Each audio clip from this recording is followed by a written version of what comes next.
का शस्त्र त्याग। अशोक का शस्त्र त्याग इस पाठ का ये सेशन क्रमांक पहला है। चलिए सब लोग पाठ्य पुस्तक निकालेंगे और इस पाठ को हम विस्तार से पढ़ेंगे। पाठ क्रमांक 9वां, अशोक का शस्त्र त्याग। इस पाठ के लेखक है वंशीधर श्रीवास्तव।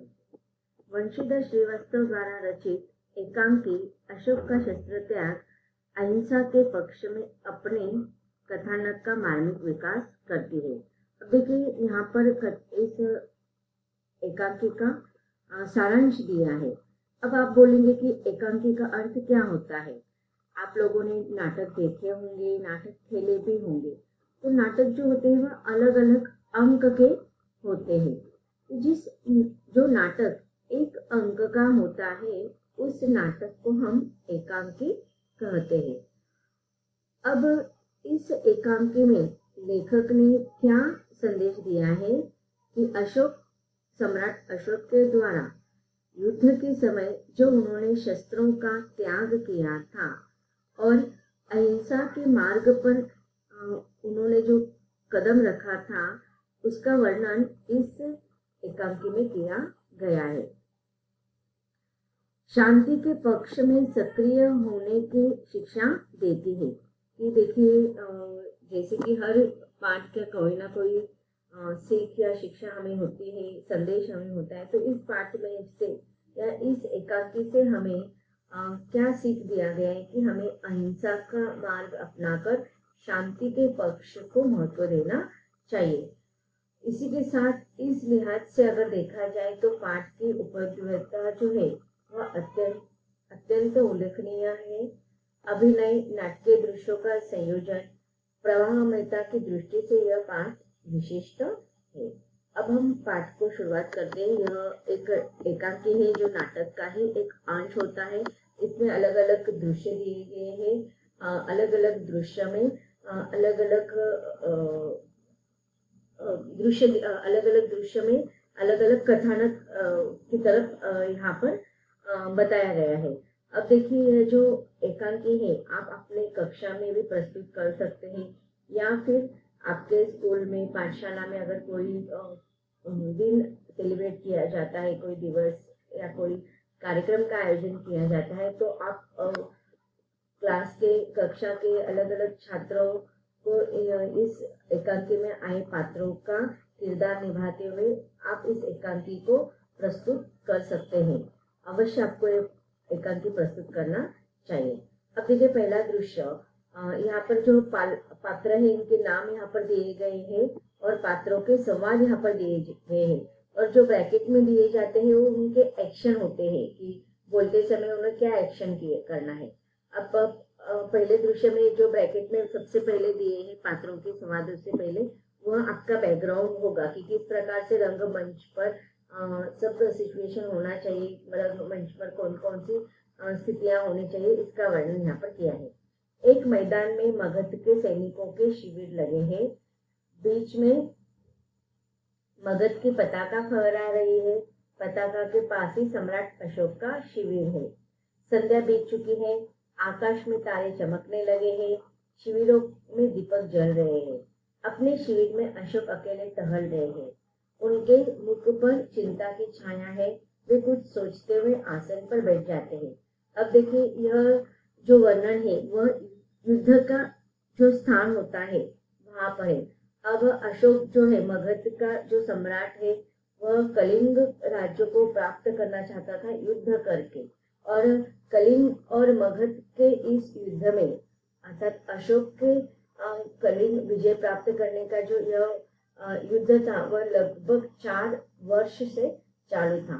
और यह जो दृश्य है अब वह युद्ध के क्षेत्र पर का दर्शाया गया है और युद्ध के क्षेत्र में दिन भर युद्ध किया जाता है और संध्या के बाद रात को सैनिकों को या राजाओं के या अन्य जो मंत्री होते हैं उनके रहने की व्यवस्था की जाती है, जिसे शिविर कहा जाता है। पर्दों का वो छोटे छोटे जो कमरे होते हैं उसे, जिसमें राजा रहते हैं या अन्य लोग रहते हैं, उसे शिविर किए जाते हैं। तो एक मैदान में मगध के सैनिकों का शिविर है, बीच में मगध के राजा का अर्थात सम्राट अशोक का भी शिविर है, और मगध की पताका अर्थात निशाना जो होती है, हम जिसे हम झंडा भी कह सकते हैं, फहराते हैं, तो वहां पर पताका मगध देश के राजा की फहरा रही है। और अब संध्या का समय बीत चुका है क्योंकि युद्ध खत्म हो गया है। आकाश में तारे चमक रहे हैं और शिविरों में दीपक जल गए हैं। अंधेरा होने के कारण उस अंधेरे से बचने के लिए हर शिविर में दीपक जलाए गए हैं, और अपने शिविर में सम्राट अशोक अकेले टहल रहे, घूम रहे यहाँ से वहां। उनके चेहरे पर चिंता दिखाई दे रही और वो कुछ सोच रहे हैं। अशोक जो है वह आप स्वतः अपने आप से बात करें, हम पात्रों के संवादों के द्वारा समझते हैं। प्रमुख पात्र है सम्राट अशोक, वह स्वतः ही अपने आप से बात कर रहे हैं।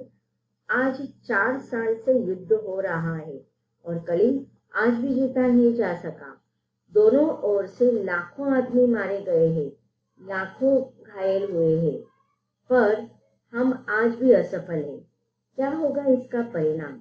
अब देखिए यहाँ पर सम्राट अशोक अपने शिविर में बैठकर चिंतित होकर कुछ सोच रहे हैं। क्या सोच रहे हो? वो सोच रहे हैं कि आज कलिंग को विजय प्राप्त करने के लिए जो युद्ध छिड़ा गए थे, या जो युद्ध शुरू हो गया था, उसे लगभग 4 वर्ष हो गए, 4 साल हो गए, और इस 4 सालों में दोनों पक्ष में से लाखों आदमी की मृत्यु हो गए, लाखों घायल हो गए हैं। फिर भी सम्राट अशोक जो है कलिंग पर विजय प्राप्त नहीं कर पाए हैं, तो वह असफल हुए हैं। और अब वो सोच रहे कि इतने 4 सालों में जो मुझे हासिल करना था वो मैं अब तक हासिल नहीं कर पाया, तो अब इसका परिणाम आगे क्या होगा? और उसी समय द्वारपाल आ जाता है। द्वारपाल सिर झुकाकर, राजन संवाददाता आना चाहता है। अशोक, आने दो। अब देखिए यहाँ पर ब्रैकेट में जो पात्र है उनके एक्शन की, वह सिर झुकाकर राजा के सामने पहले सिर झुकाता है और उसके बाद अपने संवाद बोलते हैं। उसके बाद संवाददाता प्रवेश करता है, उसकी एंट्री होती है। महाराज अशोक की जय हो, शुभ संवाद है। गुप्तचर समाचार लाया है कि कलिंग के महाराज लड़ाई में मारे गए हैं। अशोक प्रसन्नता पूर्वक, अब देखिए उसके चेहरे पर थोड़ी चिंता थी, लेकिन जैसे ही संवाददाता के ओर से संदेशा आता है, वो बताता है कि कलिंग के महाराज युद्ध में उनकी मृत्यु हो चुकी है, तो इस बात से वह खुश हो जाते हैं, प्रसन्न हो जाते हैं। उनके चेहरे पर जो चिंता थी वह कम हो जाती है और वह प्रसन्नता पूर्वक दिखाई देते हैं। मारे गए हैं तो मगध की विजय हुई है, कलिंग जीत लिया गया है। इस पर संवाददाता चुप रहता है। अशोक, बोलते क्यों नहीं तुम? चुप क्यों हो? संवाददाता धीरे से, बोलूं क्या महाराज? कलिंग दुर्ग के फाटक आज भी बंद हैं। फिर किस मुंह से कहो कि कलिंग जीत लिया गया है? अशोक उत्तेजित होकर, कलिंग के फाटक आज भी बंद है। अब देखिए संवाददाता खुश नहीं होता है अपने खबर समाचार सुनाकर, तो इस पर अशोक पूछते हैं कि तुम चुप क्यों हो? तब वो कहते हैं कि भले ही कलिंग का राजा की मृत्यु हो चुकी है, फिर भी कलिंग का जो फाटक है, जो मेन दरवाजा होता है, प्रमुख द्वार जो होता है, वह आज भी बंद है। अब देखिए जब युद्ध में जिस राज्य पर आक्रमण किया जाता है, जो राज्य हार जाता है, वह राजा की मृत्यु के बाद या राज्य हारने के बाद उसका दरवाजा खोल दिया जाता है, और जिसके द्वारा या जिस राजा के द्वारा युद्ध जीत लिया जाता है, उस प्रवेश द्वार से वह एंट्री करता है, अर्थात वह जो प्रदेश होता है या जो किला होता है वह उनका हो जाता है। लेकिन यहाँ पर संवाददाता के द्वारा जो बताया जाता है कि कलिंग दुर्ग अर्थात किले का फाटक आज भी बंद है, तो वो बताता है कि हम कैसे कह सकते हैं ना कि हमने कलिंग जीत लिया है, क्योंकि अगर कलिंग जीत लिया होता तो फाटक खुला हो जाता। लेकिन जब जिस अर्थ से कलिंग का दरवाजा, कलिंग दुर्ग का या कलिंग किले का दरवाजा या मेन प्रमुख द्वार जो है या फाटक जो बंद है, तो इसे हम नहीं कह सकते कि हमने वह कलिंग दुर्ग जीत लिया है, क्योंकि अंदर कोई ना कोई होंगे जो अभी भी युद्ध करने के लिए सजग हो गए। इस पर सम्राट अशोक बहुत ही क्रोधित हो जाते, उत्तेजित हो जाते और कहते कि आज भी कलिंग का फाटक बंद है। संवाददाता, हाँ महाराज, कलिंग के फाटक आज भी बंद है। अशोक उत्तेजित होकर खड़े होते हुए, बंद है तो खुल जाएंगे। जाओ, जाकर सेनापति से कह दो कि कल सेना का संचालन मैं स्वयं करूंगा। कल या तो कलिंग के दुर्ग पर फाटक खुल जाएंगे या मगध की सेना ही वापस चली जाएगी। जाओ, हाथ से जाने का संकेत करते हैं। अब देखिए यहाँ पर सम्राट अशोक थोड़ा और भी उत्तेजित हो जाते हैं, क्रोधित हो जाते हैं कि उन्हें खबर तो मिलती है कि कलिंग के महाराज लड़ाई में मर चुके हैं, फिर भी कलिंग दुर्ग का फाटक क्यों नहीं खुल पाया है। तो वो कहते कि कोई चिंतित होने की बात नहीं है, कल हम अपने सेनापतियों को आदेश दे देंगे कि सेना का संचालन वो कर ले और फिर से हम वहां पर जाएंगे और फाटक खुलने के लिए कोशिश करेंगे। अगर मगध की सेना अगर फाटक नहीं खुला तो हम फिर से वापस आ जाएंगे। अब पहला दृश्य खत्म हो गया है। अब दूसरा दृश्य है, दूसरे दिन का प्रसंग अब यहाँ पर दिखाया गया है। दूसरे दिन प्रातः काल अर्थात सुबह का समय है। शस्त्र सज्जित अशोक घोड़े पर बैठे हैं। उनके पास उनका सेनापति है। सामने कलिंग दुर्ग है जिसके फाटक बंद है। अब देखिए यहाँ पर दुर्ग का अर्थ होगा किला। अशोक, अब ये जो दृश्य है वो कहाँ का है? पहला दृश्य कहाँ का था? युद्ध क्षेत्र में जो शिविर बनाए जाते हैं, रहने के लिए जो स्थान बनाए जाते हैं वहां का था। अब दूसरे दिन कलिंग दुर्ग के फाटक के सामने सम्राट अशोक अपने सेनापति और अपने सेना के साथ खड़ा है। अशोक, मेरे वीर सैनिकों, आज 4 साल से युद्ध हो रहा है, फिर भी हम इस कलिंग को जीत नहीं पाए हैं। उसकी किसी दुर्ग पर मगध की पताका नहीं फहरा रही है। कलिंग के महाराज मारे गए हैं, उनके सेनापति पहले ही कैद हो चुके हैं, फिर भी कलिंग आत्मसमर्पण नहीं कर रहा है। आओ, आज हम अपनी मातृभूमि की शपथ लेकर प्रण करें कि या तो हम कलिंग के दुर्ग पर अधिकार कर लेंगे या सदा के लिए मृत्यु की गोद में सो जाएंगे।